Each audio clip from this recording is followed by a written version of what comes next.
রাজু ভাই পরে ভালো হবে না।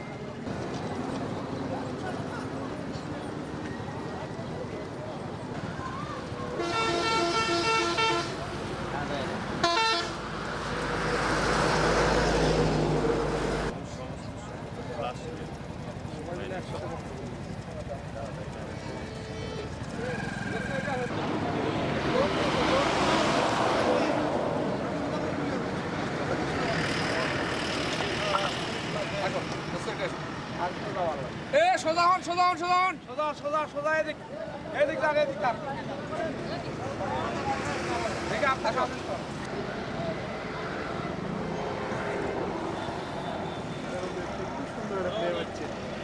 আস্তে আস্তে কি আগে যাচ্ছে না ওটা খাই না ওরা সামনে আগে যাচ্ছে আস্তে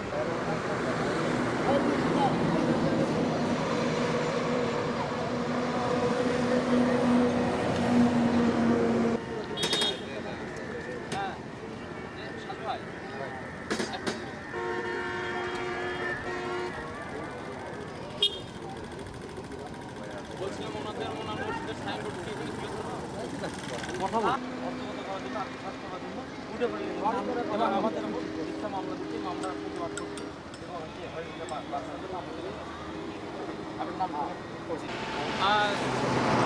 ইউনিয়ন দেউলি উপজেলা শিবগঞ্জ জেলা বগুড়া। আমাদের এখানে আমার বাবা মৃত আব্দুর রশিদ আকন্দ বিহারপুর দক্ষিণপাড়া জামে মসজিদের নামে জমি দান অক্ষ স্টেটে জমি দান করে এখানে বিহারপুর দক্ষিণপাড়া জামে মসজিদ নামে একটা মসজিদ নির্মাণ করে এবং এটা ছিল 2001 সালে। এই 2001 সাল থেকে আমরা এখানে মুসলিমের নামাজ কালাম পড়ে আসছিলাম এবং ইতিমধ্যেই এই যে রোড কর্পোরেশন থেকে আমাদের জমি একর হয়ে যায় বিশ্ব রোডের মধ্যে। এই বিশ্ব রোডের মধ্যে যখন জমি একর হয়ে যায় তখন এখানে একটা চক্রান্তকারী দল আমাদের মসজিদের নাম জালিয়াতি করে ওনার মসজিদ নাম দিয়ে আমাদের বিরুদ্ধে ডিসি অফিসে কেস দেয় এবং মামলা দায়ের করে।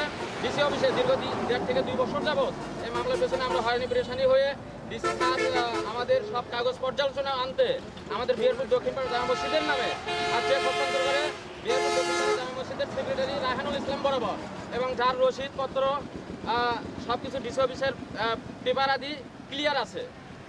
এত সত্ত্বেও ওরা ডিসি অফিসে আমাদের সাথে পেরে না উঠে ওই জালিয়াতি কাগজপত্র কোর্টে নিয়ে গিয়ে জাল মামলা করে আমাদের ওপর মিথ্যা মামলা করে এবং এই মসজিদের মূলধন যেটা 21,95,000 টাকা এর ওপর এই টাকাটা আত্মসাৎ করার জন্য এই চক্রান্তকারী দলেরা কোর্টে মামলা করে আমাদের হয়রানি প্রেশান করতেছে এবং এই অ্যাকাউন্টে জব্দ করে রাখছে।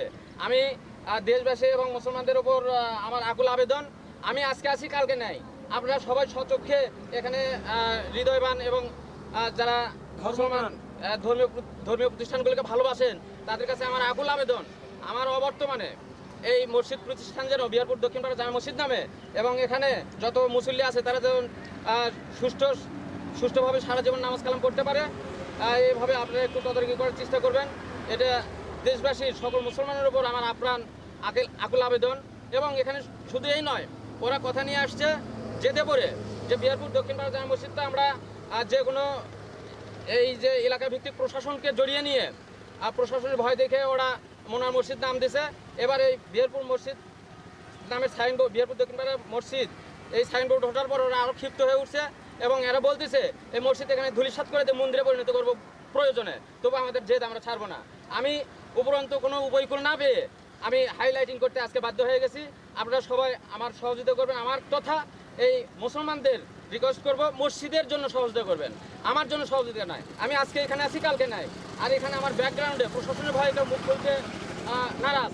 এরপরেও আমি অনেক পরেশানি ক্লান্তি হওয়ার পরেও আমার যতটুকু সাধ্য কুলেছে ইসলামের জন্য, সত্যের জন্য আমি এখানে উঠে দাঁড়াইছি।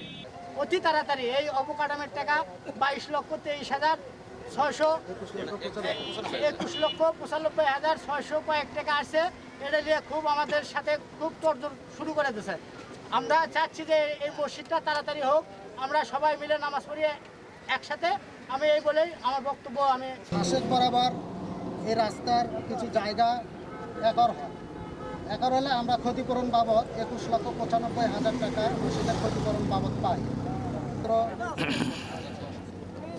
জমা দিয়ে ডিসি অফিসে টাকা উত্তোলনের আবেদন করি। আবেদনের পরিপ্রেক্ষিতে একটা কেস দায়ের করে এবং ফাইল জমা করে, মনোয়ার মসজিদ নামে একটা ফাইল জমা করে দীর্ঘদিন ডিসি অফিসে কেস চলার পরে ডিসি স্যার এটা পুঙ্খানুপুঙ্খ যাচাই বাছাই করার পরে বিহারপুর দক্ষিণপাড়া জামে মসজিদের নামে চেক ইস্যু করে এবং চেকটা বিহারপুর দক্ষিণপাড়া জামে মসজিদের সেক্রেটারি বরাবর হস্তান্তর করে। চেক নিয়ে আসার পরে আমরা বিহারপুর দক্ষিণপাড়া জামে মসজিদের যে অ্যাকাউন্ট আছে সেই অ্যাকাউন্টে টাকাটা জমা করা হয়।